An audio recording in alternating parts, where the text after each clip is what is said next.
Once you have a new document, or you're editing an already existing document, you should save it to disk. For example, if I select some of these objects over here and just drag them to the right, now suddenly I have changed my document. And I can tell that I've changed the document because there's a small asterisk up here in the tab. That asterisk means this document has changed since the last time I saved it. But when I go to the File menu, I see that there are actually 3 different ways to save my document: Save, Save As, and Save a Copy.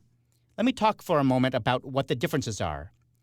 Save, you've probably had lots of experience with if you've used any other software. It simply saves over the current document. Save As is slightly different.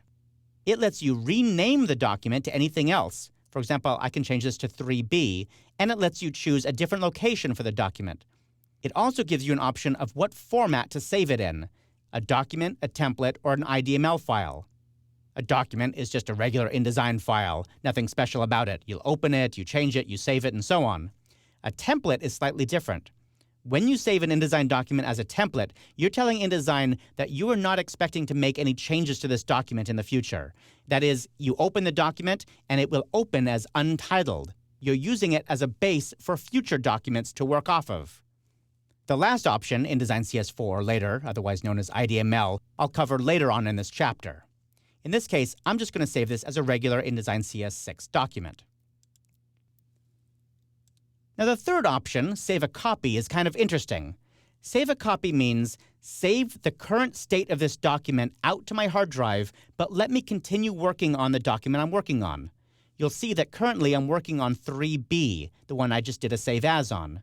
So if I choose Save a Copy and save this as 3C, I'll get rid of this word copy. I don't need that there. If I save this as 3C, then I continue working on 3B. I've just taken the current state of the document as it was and saved it off to the hard drive. I'm going to go ahead and keep working here by moving this over there, and I'll move this over here, and I'll just cause all kinds of havoc in this document. But you get the idea that I'm still working on 3B, and if I later want to go back to 3C, I can. It'll be easy to open that off the desktop.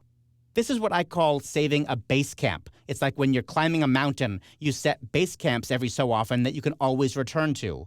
That's what Save a Copy is about. And one of my favorite things about InDesign is the ability to experiment and never feel like anything I've done is set in stone, so that you can always go back to where you were. So saving a copy, a base camp, is a great way to feel confident that you can go back to where you were. Another way you can feel confident in making changes in InDesign and experimenting is that there's unlimited numbers of undo.